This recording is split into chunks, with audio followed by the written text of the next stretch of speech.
to episode 9 of the Harry and Gary podcast, where we talk about the music industry and our time within it. I'm Gary Cunningham. And I'm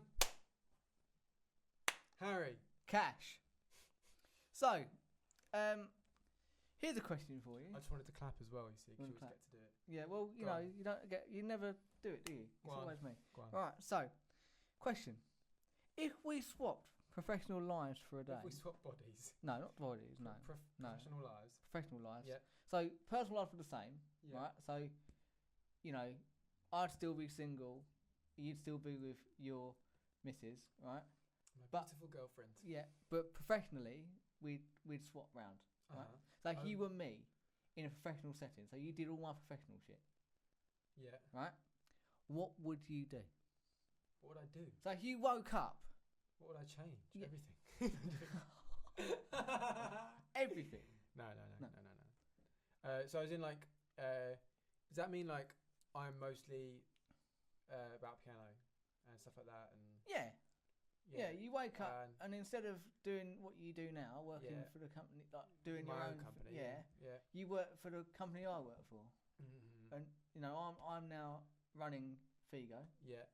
Yeah. Well, they're quite similar now. Well, yeah. Is there nothing you this question would have been better when you were at schools, but go on. Is there nothing I would do different? Yeah, or is there nothing that I've done that you think, I wish I'd done that or whatever? Or wish I could do that. This is not related to the studio you're at. Actually, this is more to do with performing. Okay. I feel like on a few occasions where I've been more free, I've missed a chance to do a few more gigs. Yeah. Here and there. As a cover, as in a cover band, playing piano. Yeah. Isn't that crazy? Like I think about my ability, and I've always tried. I'm being humble. But when I played at the open mic night with my dad, that he ran back last winter and through to a bit of this year, and I played a few songs with him, and I practiced a few songs in the studio here where we rehearse. Yeah. With a few of his workmates and whatnot. Yeah. And we played a few songs like Born to Be Wild and all that stuff. Nice. And because it's just like so easy and it makes me feel really good about myself because I'm like speaking English or expressing something that I find really easy to express on the piano. Yeah. Pick it up easily. Yeah. And I got to play there. And the thing I loved as well about when I was gigging, because obviously I know you stand up, don't you, most of the time, I do, right? yeah. Right. Yeah. I had my back against the wall. Yeah. Piano here. Oh my fuck! I was so relaxed. Yeah. I was so relaxed. Sat there like a fucking jazzer. Right, with my like I said, back into the wall, just going yep. And you know what? This part I'm not gonna play. This part I'm gonna leave. Yeah. I'm gonna come in here. Oh. Because the thing about piano is if there's a biggish bass part, I can leave it a little bit. Yeah. Right? Yeah. Oh, and then you know what? I'm gonna get involved again. Woo! I'm gonna get involved, and every now and again, I'm gonna show off. Woo! And like. That was quite fun, and like that's once in a very blue moon. Yeah. But I don't know. I say this and I forget that I've obviously done a lot myself. Yeah. As well. Yeah. But that's probably one thing I'd want to do. I'd want to do more gigs like you do. Right. Okay. Try that a bit more. Okay. From a teaching standpoint, I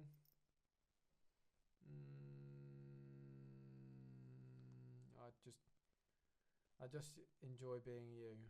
And I would. Would it be nice not to have to worry about like the business side of things? You just turn up and just teach and go home. Do you think? I guess you do not deal with parents. No. Directly. No. At all. At all. That would be nice. That would be nice. Yeah. Not having to think about I've got to chase this or whatever. Or tell them I'm not here. Or what about when you're not here? You just tell your boss or whatever you want to call them. Yeah. Yeah, I guess so. That would be nice, but it's kind of worth it. Yeah, no, yeah. But yeah, I would quite like that. I suppose when you go to the school you do on a Monday as well, would you just show up, do my thing, go home, we'll go back. And then again, I kind of do that. Yeah, you do when you go to. It depends on the school because some of my schools go, that's all right. We'll sign the kids up. We'll send you where they are and what they're doing. Yeah. And then some they're like, right, well, have you got all the names? Can you put them into registers? I hate putting to do that. And stuff like, if they're key stage 1, they can only be in groups of 3. If they're key stage 4, they can only be in groups of 4. Yeah. Trying to put them in groups of any more than 4, but then if you have a group of 5, that's a bit annoying. Yeah. That's a bit annoying. I would rather not do that. So, yeah. If I was you, If you were me, if you were, I would me, love to be able to play guitar. You'd right? love to be me. All right, calm down. I'd love to be able to play guitar and bass, right? Because other like pop instruments, I can play piano, obviously. I can play drums. I can sing a bit, But I feel like I'm missing the bass and guitar. I do feel like I know you stand up when you play keyboard. Yeah. I get that. Yeah. And, you're going at it, and it's percussive because in a way you're doing the same kind of movements you would when you're at a drum kit. Yeah. You're getting into it, you're angling down. Yeah. But mate, there's something about having something that's not that heavy on you, like a guitar, right? Swinging it around, getting into it, being able to move your legs a bit more, walking forwards. If you've got a wireless going, into the crowd. I do. And singing and playing guitar. People ask me all the time what do I prefer. I'm never going to be able to give you an answer. No, I'm just not going to be able to. But and if we talk on the topic of it, playing guitar and singing, or just playing guitar on a holiday with an acoustic or something. That's the easy ability. The accessibility of it. Like, just going, you have to take it on holiday with even though you don't drive, if you took a guitar over the park, or field on a walk with you, because again, if it's a fairly light acoustic, you can take it over to the park. Just go and play it a little bit. Yeah. I think that's you'd be missing out on that. That's the one thing I think, and I think I would quite like the idea of working for myself entirely would be pretty cool. I mean, I've done it before, and I must say I didn't like the stress of like chasing things and all that. Having to like look at emails all the time and da. And it is nice being able to go right. All I have to do is turn up and teach what's on my timetable. And go, but sometimes I think, I would do X differently. Yes, but I can't because it's not mine. Yes. Yeah, and that's what I struggled with initially. But I'm sort of settled into it now. Going, actually, I'd rather just not have stress. And like, the thing is, I do think with any kind of teaching job, there'll always be stress, whether you're just teaching. Or whether you're the person running it. Yeah. And what I've realised is that a lot of it now isn't stressful for me because I started. And I now have my resources for most of the year. Yeah. I have most of my backing tracks done for most of the year. Yeah. And a lot of stuff can be reused. Yeah. And so I feel like, and sorry, going into it, the bits of admin I do are worth it for the extra money. Yeah. Valid. Yeah, I get that. For a couple of hours of your time after work, And you're we both are very hands-on. We want to be busy. Yeah. We struggle to sit still. I really struggle to sit still. Yeah. So it gives me something to do, and when I do it, as long as I'm prepared, I still get time to relax little bit, right? Yeah. And see my girlfriend, enjoy my weekends, knowing that next week I'm going to earn maybe a bit more than say someone who just goes and turns up or something, Yeah. And there's a sense of pride about it, isn't there? Of course. It's a sense of pride, I guess. I'm always looking to improve. I will say that to myself. My thing this year, just going off topic, is that I want to compete with the other schools in my area and stuff. Yeah, music schools. Anyway, for me, I think because I'm coming back into it, I made so many mistakes last time when I did it. I was too nice. I was whatever. I want to get it right this time, and I want to make sure that everything runs smoothly. Do you know what I mean? Yeah, that answers that. Okay, cool. I found I've got an iPad at home, and on it I found loads of old songs of mine. Of yours that I've written. Gary found loads of old songs. Yeah, and I think I might record some. Oh yeah, re-recording. Yeah. There's one about that I want to record and release. Okay. Just purely because. Say it to me again. Oh, okay. Yeah. I really want to release it because, quite frankly, I don't care that it's about that person. It's a fucking good song. Yeah. And why should it go to waste? Yeah, do you know what I mean? That is true. There's other songs on there that it's really funny when you come back to old songs and you think, why on earth did I write that, or why have I used those chords, or even I look at some lyrics now. And to me, you know, they now look like poems because I'm like, I don't even remember what the melody is for this because they're so old. Yeah. And I can't even. I sit down and try and write a song now, and nothing comes out. Yeah. Yeah. Maybe that's because I lead quite a boring life these days. I think when you're quite mundane and happy with life, it's very hard to write a Yeah. song. It is very, Yeah. very hard. But I kind of, throughout this summer, I kind of tried to tap into that creative mindset. And it worked. What I would do is I would set a timer for about 6 minutes, 5 minutes, whatever. And I had to write anything random was on my head. And don't say you can't think of anything. I hate when people do that, right? You can always have something random on your mind. Yeah. And if it does help, think of something first. So I would take either a person or an object. Yeah. In most cases, I know I'm going to sound so cringy, but it's just going to get another mention. I would take, for example, my girlfriend, right? And I would also have some kind of an approach I would like. Yeah, nice. So, do you like the way someone writes? For me, it was Jeff Buckley. Yeah. Right? I'd go, right, I'm going to try and write a load of mini versions of one of my favourite songs of his, so in the style of him, about, say, my girlfriend, right? Then what I would do is, once I've set this timer, I go, right, I have to write in my head, I have to say some kind of poem, sentences or whatever. It doesn't have to technically rhyme or be great just yet. Just get something out. And but anytime I found myself getting too specific or whatever, I'd go, right, hold on, will Jeff Buckley sing it like this? Right? But then no matter what you do, it's still going to be me. Yeah. So it's still going to have some of my nuances in it. Yeah. Which is what's great, yeah? Yeah. And I'd do this first, then I would pick up the guitar. I'd have one of my open tunings, which would be like kind of ethereal and a little bit more, is that the word? Yeah. Yeah. And it'd be a bit more like, darkish sounding. Yeah. Which would naturally inspire me mentally, tap into that. Yeah.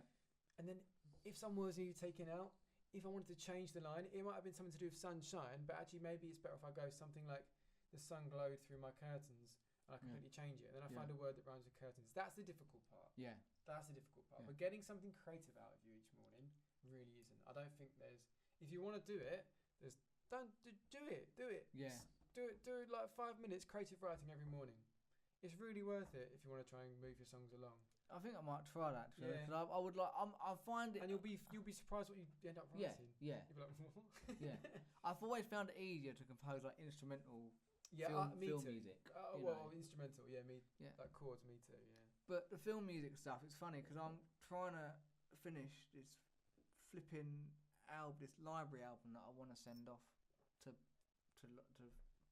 libraries to get used or whatever. A library album for libraries? Yeah, library album for libraries, yeah. Because for context, a library album, you put it together, you upload it to like a sync thing. Yeah. And sync thing. I don't want to use the word. I feel like we use the word library so many fucking times. But you upload it to a sync library. Yeah. And they push it out to like Netflix or BBC or ITV, and they either use it or they don't, and you get paid in royalties when you use it. And I started working on that before I went self-employed. Yes, right. And I was really enjoying it, but I haven't touched it since, and it's because every song that I'm starting to write, it sounds the same. Typical staccato strings, staccato drums, I'm just like, yeah, all right. Well, track 3 sounds like that, you know. Yeah, is that to do with maybe to do with keys or? Could be. It could be that. Yeah. Tapping into maybe different. Yeah. I wonder if you're playing on MIDI, maybe you could try the different scale settings on there. So you physically you're not playing what you think you're tapping. Yeah, that cool. That could be a good idea. That might be a good idea. Here's a fun fact, all right, about royalties and film music and stuff. I got a question for you. Go on. Though. Okay. Right. That really he's going to ask me in a minute. That threw me off. So royalties. The composer. Yeah. For the Coronation Street theme. Yeah. Right.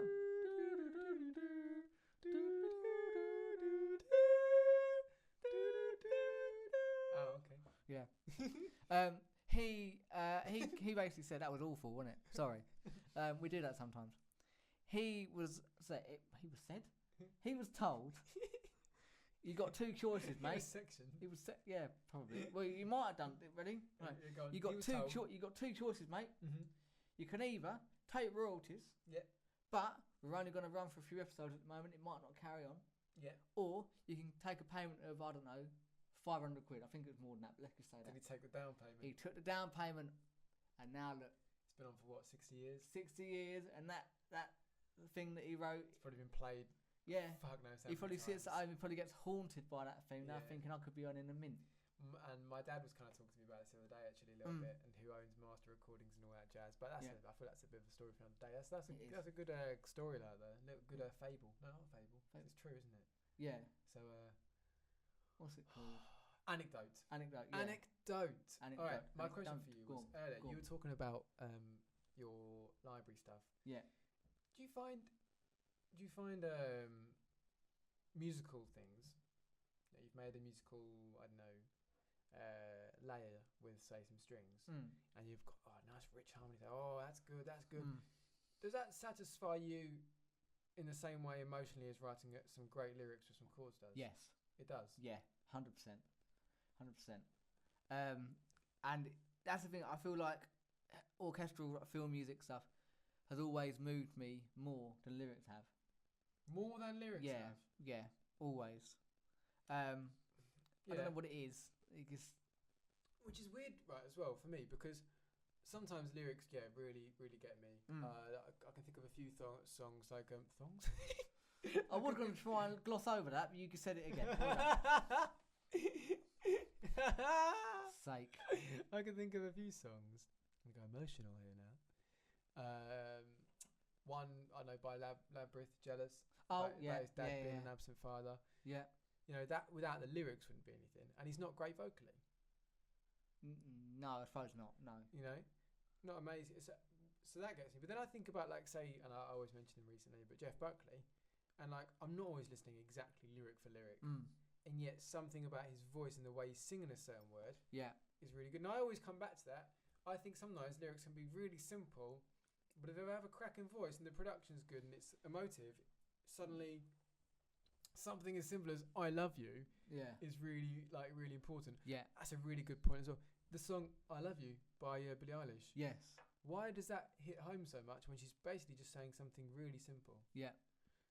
But yeah, some lyrics and the way they're worded are great. Another one I think is great if people want to listen to it. Trigger warning for the topic, but the original of the A-Team. Yes. But Ed Sheeran and something Mackle, whatever. Oh, I'm really sorry I can't remember his name. But it is something Malik, I believe. The original rapper on that. Wow. There was a rap on it, was there? The original, mate. I've not heard the Yes, original. you have. I've played it for you before. Wow. Dear Little Lady, it's your 3rd birthday, something. That one, Dear Little Lady. No need for despair, so please don't blame me. For love gets lost in the air.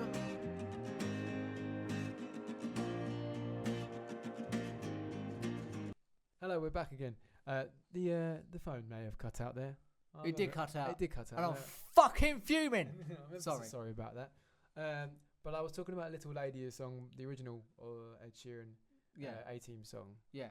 Sensitive topic, but it's a great kind of poetic storytelling song. And that song touches me. Like, not to be cringe, but yeah, sends shivers when I hear the ending of that song. Anyway.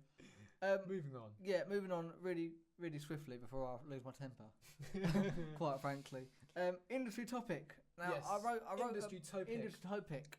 I wrote a very long article about this the other day. Okay. What really an article. An article, yeah. Right, an arcticle, yeah. Arctic monkeys, all. All right. And I came up with it because you'd reached 10,000 streams. Okay. Right? And I thought, hang on, not to be a... You'd reached 10,000 streams. Yeah, not to be a... Right? But... not to be a... Alright, whatever. Yeah. I'll tell you what.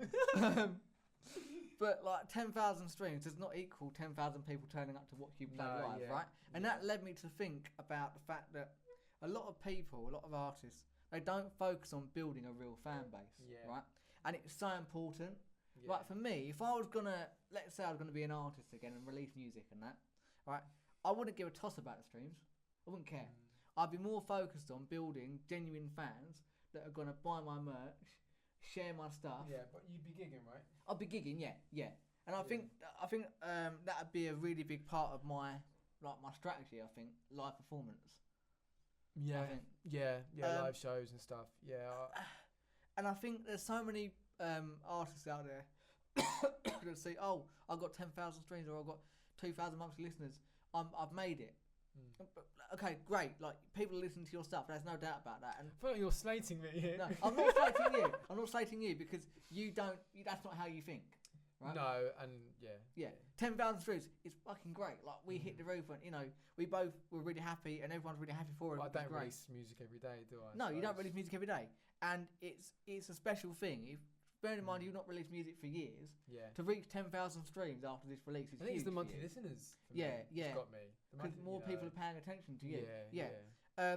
But people, not you, but other people, get really excited over those numbers, but really they don't really translate into anything unless you do the foundation work first of building that fan base. I'd rather have 500 people, physical people, that buy my merch and come to my shows and and share my stuff and advocate for me, instead of 10,000 people that might listen to my song. What about people commenting?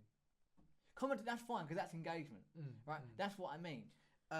People don't spend enough time focusing on building engagement and building proper relationships So I with feel their like fans. since I've done that, I've seen it relate to playlists. What about playlists? Do they mean something to you?